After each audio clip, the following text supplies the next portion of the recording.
Moi je suis Minnie Ludvin, je suis la dessinatrice du Grimoire d'Elfie. Et comment j'en suis arrivée à faire de la bande dessinée? J'ai commencé par faire du dessin animé. Voilà. Donc pendant 10 ans j'ai travaillé sur des séries télé pour la télévision française. Et au bout de 10 ans j'ai eu envie de revenir à l'illustration et la bande dessinée qui était un peu mon rêve d'enfant.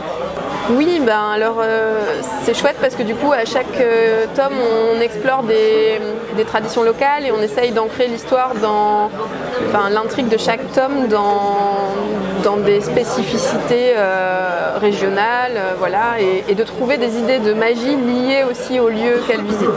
Donc ça demande beaucoup de boulot parce que du coup il faut changer de décor tout le temps. Et finalement le seul décor constant c'est le bus qui est plein de livres. Mais c'est pas mal de taf au niveau des décors et des ambiances. Il faut créer tout le temps des nouveaux personnages et tout. Mais en même temps ça permet d'avoir un peu de fraîcheur à chaque tome. Il se trouve que non parce que je les ai tellement enchaînés que j'ai pas eu vraiment de pause pour faire ça malheureusement. Mais Christophe et Audrey, les scénaristes, eux ont pu aller en Alsace par exemple pour préparer le tome 3. Ils sont allés chez Claude Gutt qui est le coloriste de Trolls de Troyes et qui habite là-bas. Et donc ils ont fait plein de documentation, ils m'envoient plein de photos. Après pour le tome 1 c'était en Bretagne. Audrey est originaire de Bretagne et ils habitent en partie là-bas. Donc ils avaient aussi toute une documentation, moi je connais pas du tout. Et pour le tome 2 c'était la Provence. Alors là pour le coup ils habitent à Aix et moi je suis originaire de la région, donc en fait là je connaissais vraiment les décors par cœur. Voilà. Mais bon, le prochain tome on est en Ariège, je connais pas du tout. Voilà, donc pareil, j'ai beaucoup de documentation parce qu'ils ont aussi de la famille là-bas. Voilà. Alors pour l'instant il n'y a rien qui est arrêté en gros. Tant que nous on s'amuse, que les lecteurs ils prennent du plaisir, on est parti pour continuer quoi. Ça peut être un peu les deux parce que clairement ils avaient leur région de cœur qu'ils voulaient, Christophe et Audrey avaient leur région de cœur qu'ils voulaient mettre en avant. Et puis l'Alsace, comme on voulait faire un tome de Noël, forcément c'était en Alsace. Voilà, la question se posait même pas en fait. Voilà. Donc ça dépend des cas. Il y a des moments où l'intrigue impose un lieu et puis des moments où on a vraiment envie de mettre en scène certains décors et du coup on y va. Oui, un peu. En même temps, on a une magie qui est assez réaliste. C'est-à-dire que c'est une magie un peu de tous les jours, une magie du quotidien. C'est pas une magie très spectaculaire ou quoi. Bon, Elfie, elle vole sur un balai, mais bon, c'est fait à partir d'origami. Voilà, on a vraiment de la magie. Audrey appelle ça la magie familiale en fait. Voilà. Donc en même temps c'est très réaliste finalement ce qui se passe. Voilà, même si il y a de la fantaisie. Moi je me fais plaisir parce que comment dire, c'est proche d'univers qui me plaisent et qui me parlent comme Miyazaki ou des mangas comme Cardcaptor Sakura, des choses comme ça. Mais c'est vrai qu'on n'est pas dans de la fantaisie, voilà, avec des créatures et tout ça. Donc, oui, carrément. En fait, ce bus librairie, en plus, il me touche beaucoup parce que moi, quand j'étais enfant, dans la ville où j'ai grandi, il y avait des bibliobus qui venaient devant les écoles pour amener la bibliothèque jusqu'à l'école. Voilà. Et donc ça, c'est vraiment un souvenir d'enfance très cher que j'ai. Et du coup, c'est vrai que j'ai beaucoup d'affection pour ce bus. Je partirais bien. Bon, je l'ai imaginé comme j'aurais aimé y vivre dedans, quoi. Même si je sais que c'est pas très réaliste comme il est aménagé, mais oui, carrément. En fait, alors à l'anglaise,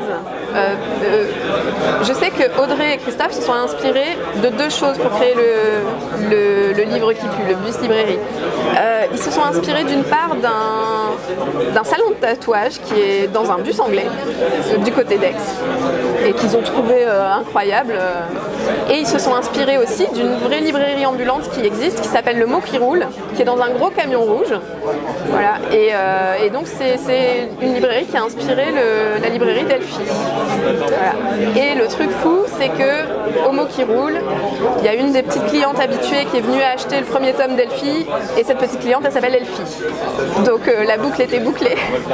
Alors, moi, dans l'animation, en fait, ma spécialité, c'était de faire de la création de personnages.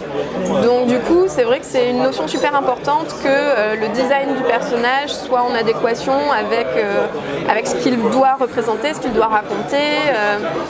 Et en même temps, il faut que chaque personnage fonctionne tout seul, mais qu'il fonctionne aussi ensemble. Là, on a une fratrie de 3 sœurs, donc il fallait qu'elles se ressemblent, mais qu'en même temps, on sente qu'elles ont des caractères différents. Voilà. Audrey et Christophe avaient deux exigences pour Elfie. Ils voulaient qu'elle soit rousse, ils voulaient qu'elle ait des lunettes. Voilà. Moi, après, j'ai vraiment essayé de leur donner quand même des caractéristiques. Voilà, Elfie, elle reste petite par rapport à Magda, alors qu'elles ont une seule année de différence, mais je voulais que ça se sente qu'elles ne sont pas au même niveau de leur adolescence, enfin préadolescence. Et Louette, c'est vrai que j'aimais bien le fait qu'elle ait ce côté très assuré, alors qu'elle a que 18 ans et qu'en fait on voit à plein de moments que c'est pas si facile ce dans quoi elle s'est lancée. Voilà. Les scénaristes sont très ouverts à toute proposition, suggestion que je pourrais faire. Alors jusqu'à présent, c'est vrai que je me suis vraiment laissée porter parce qu'ils avaient des histoires déjà super riches et plein d'idées déjà. Mais pour le tome 4, enfin déjà pour le tome 3, j'ai un peu participé pour certaines parties de la résolution et tout. Voilà, on a discuté de comment on pouvait résoudre tout ça et tout. Donc ils sont toujours très ouverts. Et pour le tome 4, j'ai vraiment injecté des choses qui me tiennent à cœur, des thématiques qu'on va y trouver. Et ils ont été hyper open en disant oui évidemment tous ces concepts-là ils s'inscrivent, ils iraient très bien dans l'univers d'Elfie, donc on va le faire et voilà, donc il y a plein de petites choses qui viennent de moi dans le cadre. Oui, en fait l'idée c'était vraiment d'avoir ce cadre qui se décline à chaque tome. Et donc sur le premier tome, comme on est en Bretagne, en bord d'océan et tout, on a un cadre avec des motifs très marins, de vagues, etc. Avec voilà, toujours des éléments qu'on va trouver après dans l'histoire. Sur le tome 2, c'était beaucoup plus végétal puisque moi je voulais faire référence à tout ce qui était olivier, lavande, etc. Donc la Provence. Et là sur le tome 3, j'ai encore décliné avec plus le côté pâtisserie. Voilà, donc la bordure est plus constituée comme de bâtons de sucre d'orge ou de petites branches de houx et de bretzel, quoi. C'était un peu l'idée que le cadre fasse vraiment référence à l'univers qu'on allait explorer. Après l'illustration à l'intérieur, finalement, elle varie assez d'un tome à l'autre. Je pense que j'aimerais bien pour le prochain revenir sur quelque chose d'un peu plus centré sur Elfie. Sur le premier tome, on avait vraiment Elfie en avant-plan et des choses derrière. Là, après, je suis partie sur Elfie plutôt en pied. Sur le tome 3, on a intégré aussi une autre sorcière qu'on rencontre. Et voilà. Donc j'essaye de varier. Et puis en fait, je me fais plaisir. Sur le tome 3, je me suis vraiment dit, j'ai envie de faire une couverture Magical Girl à fond. Et donc voilà, j'ai mis des posings de Magical Girl. Enfin, je me suis fait hyper plaisir. Voilà. En général, ça se passe toujours assez bien, la couverture. Il n'y a pas trop de soucis. Il y a beaucoup de public jeunesse bien sûr, hein. Il y a la tranche d'âge principale des lecteurs, c'est du 8-12, enfin voilà. Mais c'est vrai que par contre on a beaucoup de retours comme quoi finalement ce livre se lit en famille, quoi. Les parents les lisent, les grandes sœurs, les grands frères le lisent, et on a même des grands-parents, beaucoup de grands-parents qui les achètent pour leurs petits-enfants. Finalement c'est vraiment c'est un livre sur la famille et c'est un livre familial. Voilà, donc là-dessus on est assez content que cette cohérence est pris quoi, auprès du public, quoi. Ah, c'est dur comme question.